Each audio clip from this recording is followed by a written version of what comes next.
Hello student, good morning to everyone.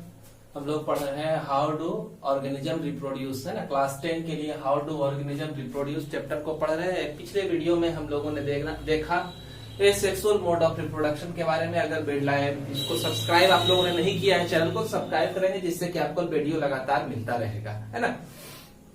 तो यहाँ पर आप लोगों को देखना है सेक्सुअल रिप्रोडक्शन। ये sexual mode of reproduction complete हो गया पीछे, है ना। चैनल को सब्सक्राइब करके जाके पिछली वीडियो को आप देख सकते हैं। जहां कंफ्यूजन होगा वो कमेंट बॉक्स में आप कमेंट कर सकते हैं। तो सेक्सुअल मोड ऑफ रिप्रोडक्शन में हम लोग जान रहे हैं कि सेक्सुअल मोड ऑफ रिप्रोडक्शन का मतलब ही क्या हुआ कि गैमेट फॉर्मेशन नेसेसरी, है ना।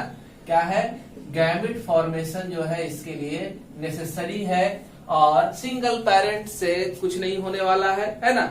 सिंगल पेरेंट की जगह दो पेरेंट चाहिए जो कि गैमेट का फॉर्मेशन कर सके और तब जाकर के sexual mode of reproduction complete होगा।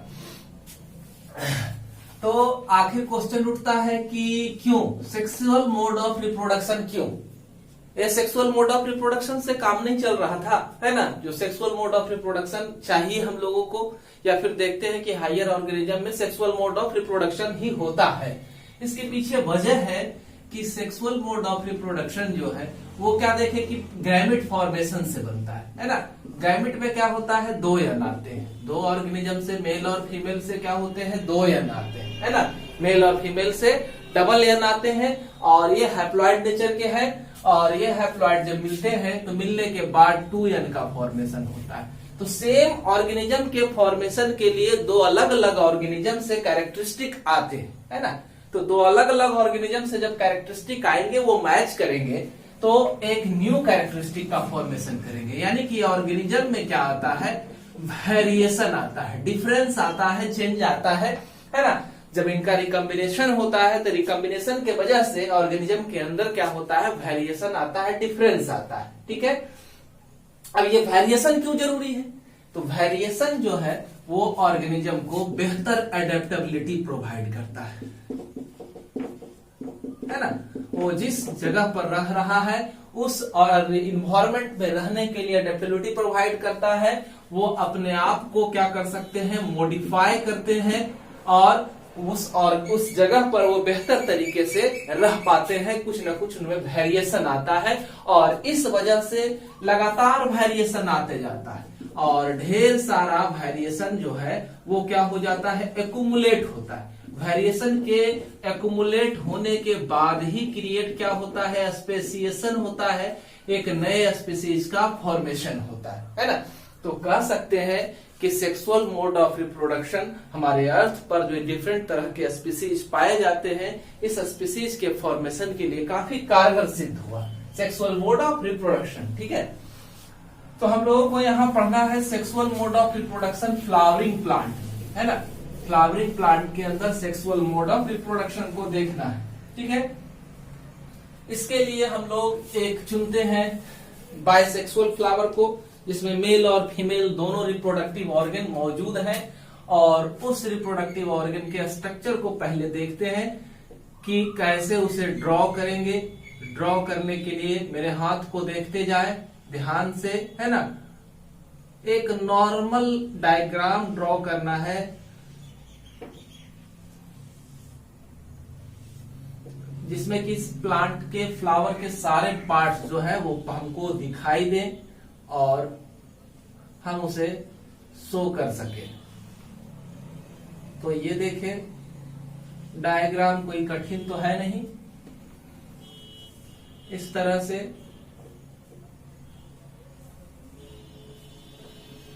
डायग्राम को ड्रॉ किया गया।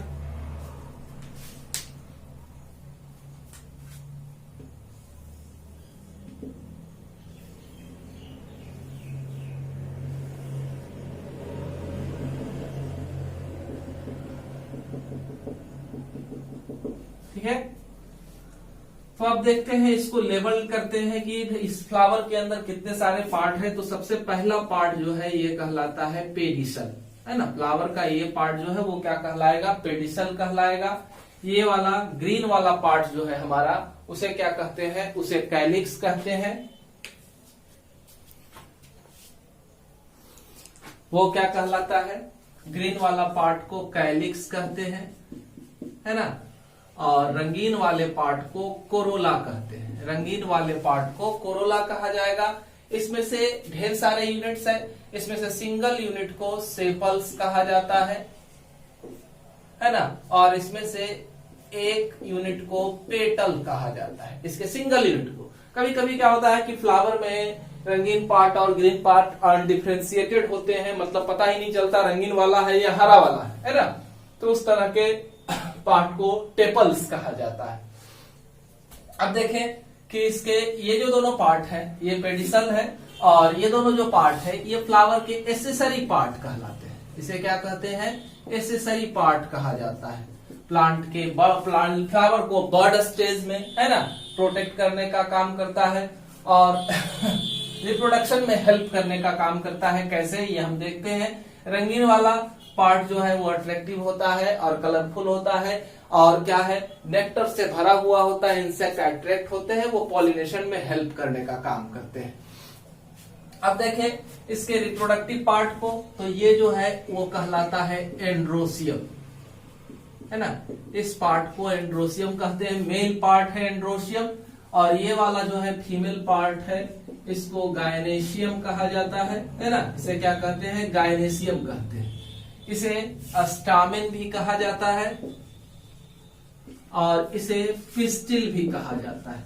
इसके ढेर सारे यूनिट रहेंगे तो, और सिंगल यूनिट रहेगा तो इसको कार्पेल कहा जाता है। फीमेल पार्ट के सिंगल यूनिट को कार्पेल भी कहते हैं। ये हमारे पार्ट हो गए फ्लावर के अंदर।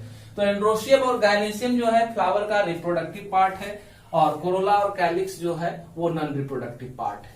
इसके अलावा फूल जिस बेस पर रखा हुआ है, फ्लावर जिस बेस पर है, वो क्या कहलाता है? थैलामस कहलाता है, और इसी को रिसेप्टिकल्स भी कहते हैं, है ना। ये क्या कहलाता है? रिसेप्टिकल्स या थैलामस कहलाता है। उसके बाद आगे के हिस्से को देखिए एक एक करके। जैसे मेल पार्ट को उठाते हैं तो मेल पार्ट में ये आपका है, तो ये वाला हिस्सा एंथर कहलाता है, और ये जो है ये फिलामेंट कहलाता है ना, ये फिलामेंट है। अब एंथर को देख रहे हैं कि बीच से एक कनेक्टिव्स है, कनेक्टिव्स के द्वारा ये दो पार्ट में बटा हुआ होता है, और इस तरह से एंथर दो चैम्बर में हमको बटा हुआ दिखाई देता है। इस वजह से इसको डायथीकस भी कहा जाता है, और हर एक चैम्बर के अंदर दो छोटे छोटे और चैम्बर्स होते हैं, है ना। इस चैम्बर्स को क्या कहा जाता है? इस तरह से इसको कहा जाता है माइक्रोस्पोरेंजिया। माइक्रोस्पोरेंजिया इसे कहा जाता है, ठीक है। ये माइक्रोस्पोरेंजिया कहलाता है, और इसके अंदर ही पॉलन ग्रेन का फॉर्मेशन होता है। इसी के अंदर क्या होगा? पॉलन ग्रेन बनेगा। तो पॉलन ग्रेन क्या है? पॉलन ग्रेन को हम लोग कहते हैं मेल गैमेट, है ना। ये क्या है? मेल गैमेट है। तो मेल गैमेट का फॉर्मेशन कहाँ हुआ है? आपका माइक्रोस्पोरेंजिया के अंदर हुआ है। माइक्रोस्पोरेंजिया के अंदर हुआ है, इसको पॉलन सैक भी कहा जाता है। तो ये हुआ, और हम जानते हैं कि गैमेट है तो ये हैप्लॉइड नेचर के होंगे, हजारों लाखों की संख्या में इनमें इसका फॉर्मेशन होता है, और फिर ये एंथर का डेहिसेस होता है, जिससे कि हमारे पॉलन ग्रेन्स जो है, मेल गैमेट जो है, वहां से रिलीज होते हैं, है ना। उसके बाद अब देखिए फीमेल पार्ट को। फीमेल पार्ट को यहां देखें, फीमेल पार्ट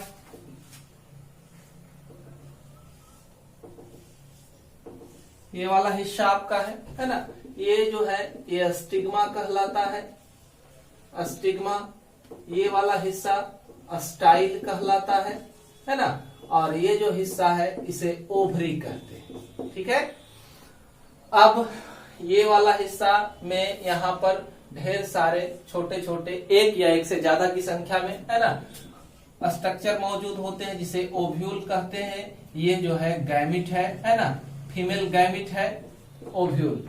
ओव्यूल्स एक स्टाल्क लाइक स्ट्रक्चर से जुड़ा हुआ है। इस स्ट्रक्चर को प्लेसेंटा कहा जाता है ना। स्टिग्मा जो है इसके लिए लैंडिंग प्लेटफॉर्म का काम करता है। पॉलन ग्रेन वहीं आकर के पहुंचते हैं, और फिर वहां से पॉलन ग्रेन के न्यूक्लियस जो है वो हमारे ओव्यूल तक यानी कि मेल गैमेट का न्यूक्लियस फीमेल गैमेट तक आकर के पहुंचता है, जिससे कि आगे का प्रोसेस होगा फर्टिलाइजेशन का प्रोसेस होगा, है ना। तो इस तरह से एंड्रोसियम गायनेसियम को हम लोगों ने देखा।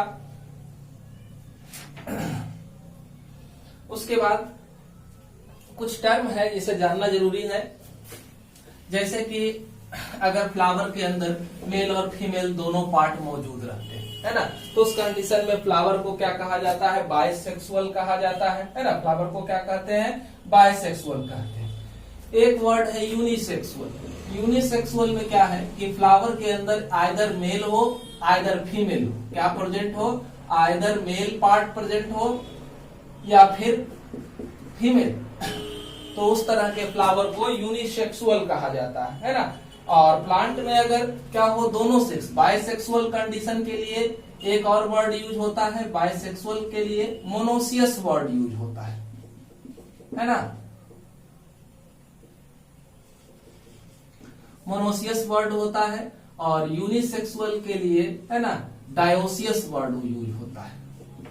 ठीक है, मोनोसियस और डायोसियस में अंतर स्पष्ट हुआ। प्लांट में एनिमल में इसी के लिए हर्माफ्रोडाइट, अगर एक ही ऑर्गेनिज्म के अंदर मेल फीमेल दोनों रिप्रोडक्टिव पार्ट मौजूद रहते हैं तो उसे क्या कहते हैं, हर्माफ्रोडाइट कहा जाता है। ठीक है, तो इस तरह से हम लोगों ने देखा कि फ्लावर के सारे पार्ट्स के बारे में देखा, यूनिसेक्सुअल क्या है, बाइसेक्सुअल क्या है। अब जरा पॉलिनेशन को समझे, पॉलिनेशन क्या है। तो पॉलिनेशन में हमें क्या देखना है, पॉलिनेशन में देखना है पॉलिनेशन। पॉलिनेशन में क्या है, ट्रांसफर ऑफ मेल गैमेट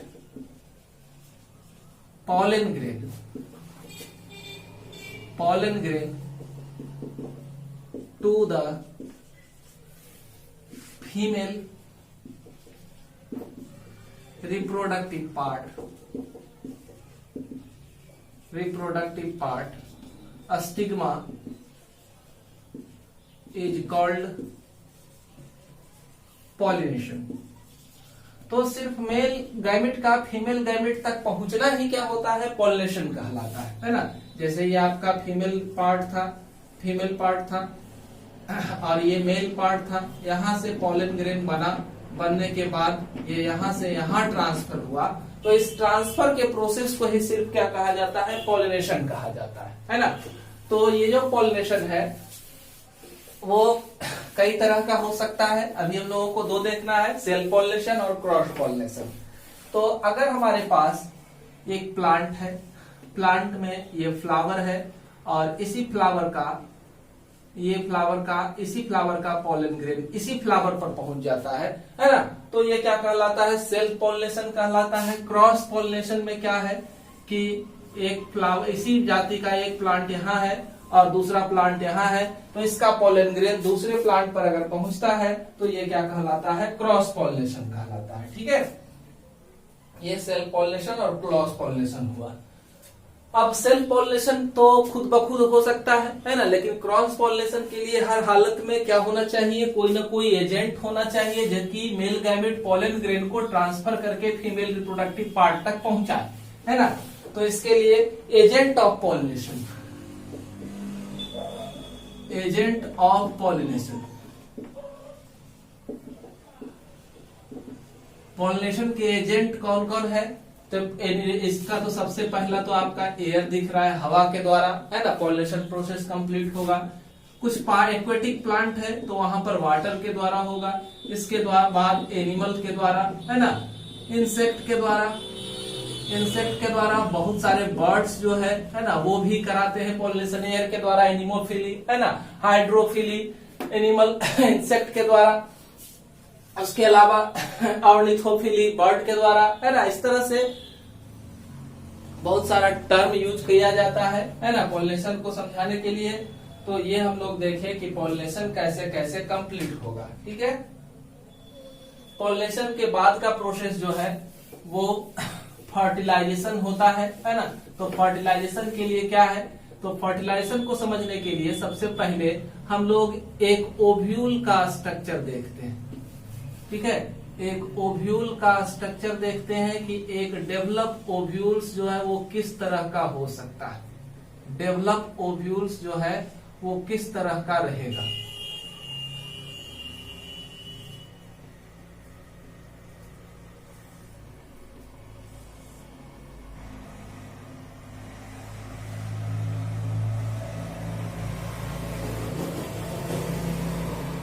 ये एक डेवलप एनाट्रोपस ओव्यूल्स है। इसके अंदर क्या क्या है, तो सबसे पहले ओव्यूल्स जो देख रहे थे ओवरी के अंदर था, है ना, उस ओव्यूल का स्ट्रक्चर देख रहे थे। सबसे पहले इसमें क्या है, इंटेगुमेंट प्रेजेंट होता है। ये प्लांट पर डिपेंड करता है, फ्लावर पर डिपेंड करता है।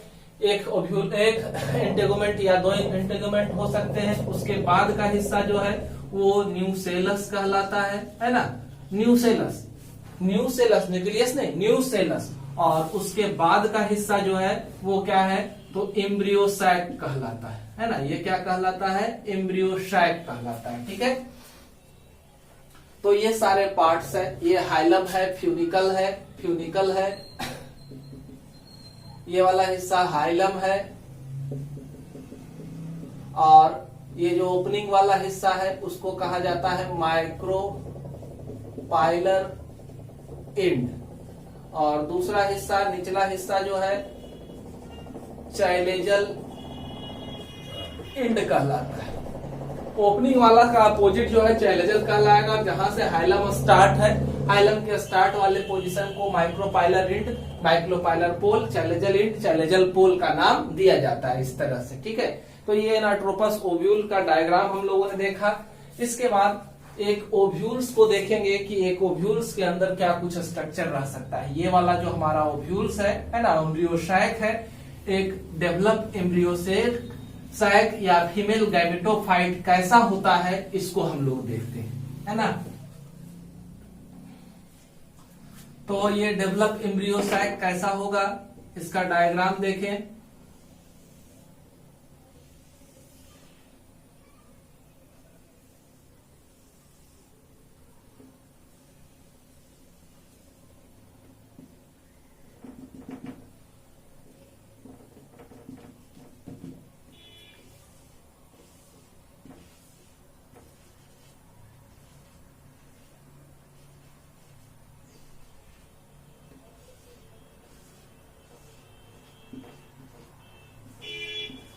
इस तरह से देखें, है ना।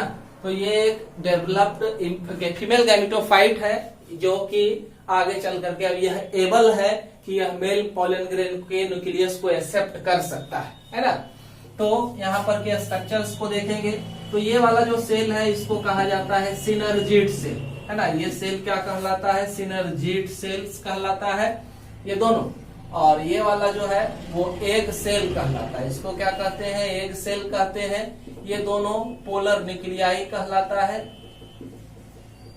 और ये जो है एंटीपोडल सेल कहलाता है, एंटीपोडल सेल कहलाता है। ठीक है, उसके बाद यहाँ पर कुछ स्ट्रक्चर आपको दिखाई दे रहा है। ये वाला स्ट्रक्चर जो है वो फिलीफॉर्म अपारेटस कहलाता है, फिलीफॉर्म अपारेटस कहते हैं इसको। ठीक है, इतना सारा स्ट्रक्चर को हम लोगों ने देखा कि कौन क्या है, सारा का नाम यहाँ आप लोगों ने देखा। अब इसके फंक्शन को देखते हैं कि कैसे कैसे ये वर्क करता है, किस तरह से काम करेगा। तो सबसे पहले ये फीमेल रिप्रोडक्टिव पार्ट है। फीमेल रिप्रोडक्टिव पार्ट के अंदर यहाँ ओव्यूल मौजूद है। पोलन ग्रेन यहाँ आता है। पोलन ग्रेन के आने के बाद अगर पोलन ग्रेन राइट टाइप का हुआ, मतलब उसी स्पीसीज का अगर पोलन ग्रेन है ना, तो स्टिग्मा और पोलन ग्रेन के बीच में केमिकल डायलॉग्स होता है। केमिकल डायलॉग्स के बाद पोलन ग्रेन को वो एक्सेप्ट कर लेता है ना। पोलन ग्रेन में इस तरह से पोलन ग्रेन के स्ट्रक्चर को देखें। पोलन ग्रेन में एक जर्म पोर होता है और पोलन ग्रेन के ऊपर वाले कवर को एक जाइन कहा जाता है, अंदर वाले कवर को इंटाइन कहा जाता है। ठीक है, और उसके अंदर इसमें दो सेल होते हैं, एक जनरेटिव और दूसरा वेजिटेटिव। एक जनरेटिव और दूसरा वेजिटेटिव, है ना। एक जनरेटिव है, दूसरा क्या है, वेजिटेटिव। एक जाइन जो है हार्डेस्ट सबस्टांस है और यह जो है एसिड बेस वगैरह किसी चीज से ये कोलैप्स नहीं हो सकता है, काफी हार्ड सब्सटेंस है और से बना हुआ है। और जो है ये जैसे ही यहाँ पर पहुंचेगा, केमिकल डायलॉग कंप्लीट होगा तो जर्मपोर के द्वारा क्या होगा, जर्मपोर से हमारे वेजिटेटिव सेल्स जो है वो एक ट्यूब का फॉर्मेशन करेंगे। वेजिटेटिव सेल एक ट्यूब का फॉर्मेशन करेंगे जिसको जर्म ट्यूब या पोलन ट्यूब कहा जाता है। इसके द्वारा जनरेटिव न्यूक्लियस डिवाइड हो जाएंगे और दो न्यूक्लियस का फॉर्मेशन करेंगे। ये दोनों न्यूक्लियस जो है नीचे उतरेंगे, उससे होते हुए जो है वो इंटर करेंगे कहा, माइक्रोपाइलर एंड से। अभी देखा आपने डायग्राम देखा किसका, ओव्यूल्स का डायग्राम को दिखाए, तो ओव्यूल के डायग्राम के माइक्रोपाइलर एंड से जो है इंटर करेगा जर्मपोर पोलन ट्यूब, और पोलन ट्यूब पहुंचेगा कहां, तो पोलन ट्यूब पहुंचेगा इस जगह पर। माइक्रोपाइलर एंड यहाँ है ना, जहां पर एक सेल है वहीं पर माइक्रोपाइलर एंड होता है। तो यहां से यह इंटर कर रहा है अंदर इंटर कर रहा है। फिलिफॉर्म अपैरेटस जो है इसको रास्ता दिखाएगा, रास्ता दिखाने के बाद यह जो है उसको पहुंचा देगा कहां तक, तो इसको पहुंचा देगा एक सेल तक। दो न्यूक्लियस आ रहा है ना, तो एक न्यूक्लियस यहाँ पर एक सेल पहले से ही यन के रूप में मौजूद है और यहाँ पर एक और न्यूक्लियस आकर के पहुंचेगा। तो यहाँ पर क्या होगा, 2n हो जाएगा, है ना, n प्लस n दो न्यूक्लियस मिला तो क्या हो जाएगा कि n प्लस n मिलेगा तो जायगोट का फॉर्मेशन होगा, सिंगल सेल स्ट्रक्चर का फॉर्मेशन होगा, जायगोट बनेगा। जायगोट बनेगा तो यह आगे का प्रोसेस, जायगोट लगातार डिवाइड होगा, 1 से 2 सेल, 2 से 4, 4 से 8, 8 से 16, 16 से 32, 32 से 64, इस तरह से करते करते यह एम्ब्रियो का फॉर्मेशन करेगा, है ना। यानी कि ये जायगोट आगे चल करके क्या बना लेगा, एम्ब्रियो बना लेगा। एम्ब्रियो आगे चल करके क्या बनाएगा, तो सीड का फॉर्मेशन करेगा। ठीक है, ये आगे चल करके क्या बना लेगा, सीड का फॉर्मेशन करेगा। अब आपका दूसरा न्यूक्लियस जो है मेल न्यूक्लियस, वो इंटर किया, वो पहुंचेगा कहां, पोलर न्यूक्लियाई के पास। पोलर न्यूक्लियाई के पास पहले से n प्लस n है, एक और n आ गया तो 3n हो गया, यानी कि ट्रिप्लॉइड स्ट्रक्चर ये बनाया। ये तो डिप्लॉइड बनाया था, है ना, और ये जो है वो ट्रिप्लॉइड स्ट्रक्चर का फॉर्मेशन कर रहा है। तो ये जायगोट तो नहीं बना सकता है ना। तो इस कंडीशन में एक नए स्ट्रक्चर का फॉर्मेशन करेगा और इस नए स्ट्रक्चर को क्या कहा जाएगा, इस नए स्ट्रक्चर को एंडोस्पर्म कहा जाएगा, है ना। ठीक है, इसको क्या कहा जाएगा, एंडोस्पर्म कहा जाएगा। और यह जो है पोलर न्यूक्लियाई बदल गया एंडोस्पर्म में। एंडोस्पर्म का फंक्शन क्या है, तो डेवलपिंग एम्ब्रियो को, यह डेवलपिंग एम्ब्रियो को न्यूट्रिशन प्रोवाइड करने का काम करता है। एंडोस्पर्म का फंक्शन बता रहे हैं, एंडोस्पर्म जो है डेवलपिंग एम्ब्रियो को न्यूट्रिशन प्रोवाइड करने का काम करेगा। ठीक है, ठीक है। अब आपसे कोई क्वेश्चन पूछ दे कि बताइए कि फीमेल गैमेटोफाइट में कितने न्यूक्लियस होते हैं, तो न्यूक्लियस को आप काउंट, पहले से तो यही था, बाद में ना ये दोनों आया, ये दोनों तो बाद में आया है। तो ये पहले से टोटल कितना न्यूक्लियस है इसमें, 8 न्यूक्लियस है ना। अब पूछे कितना सेल है इसमें, तो 1 2 3, और ये बीच वाला पूरा जो हो गया उसको सेंट्रल सेल कहते हैं। बीच वाला को क्या कहते हैं, सेंट्रल सेल। तो 3 और 1 4, 5 6 7, तो नंबर ऑफ सेल कितना होगा मैच्योर फीमेल गैमेटोफाइट में, तो 7 सेल और 8 न्यूक्लियस का स्ट्रक्चर होता है फीमेल गैमेटोफाइट। ठीक है, तो इस तरह से आपका फ्लावर में क्या हो गया, सेक्सुअल रिप्रोडक्शन कंप्लीट हुआ। सेक्सुअल रिप्रोडक्शन के रिजल्ट में सीड का फॉर्मेशन हुआ और इस तरह से आप लोगों ने देखा कि यहां पर क्या हो रहा है यहां 3 न्यूक्लियस मिल रहा है। इस वजह से इसको क्या कहा जाता है, ट्रिपल फ्यूजन कहा जाता है। इसको क्या कहा जाएगा, ट्रिपल फ्यूजन कहा जाएगा, ट्रिपल फ्यूजन कहा जाएगा। और फर्टिलाइजेशन का प्रोसेस कितना बार हुआ, तो एक बार यहां मिला, है ना, और यहाँ एक बार यहां मिला। भले ही जायगोट नहीं बन पाया क्योंकि 3 न्यूक्लियस था, इसलिए जायगोट नहीं बना पाया। दूसरा चीज एंडोस्पर्म बनाया, लेकिन फर्टिलाइजेशन का काम कितना हुआ। फर्टिलाइजेशन कहते किसको है, fusion of male and female gamete is called fertilization. जहां पर मेल और फीमेल गैमेट मिले उसी को क्या कहेंगे, फर्टिलाइजेशन कहेंगे।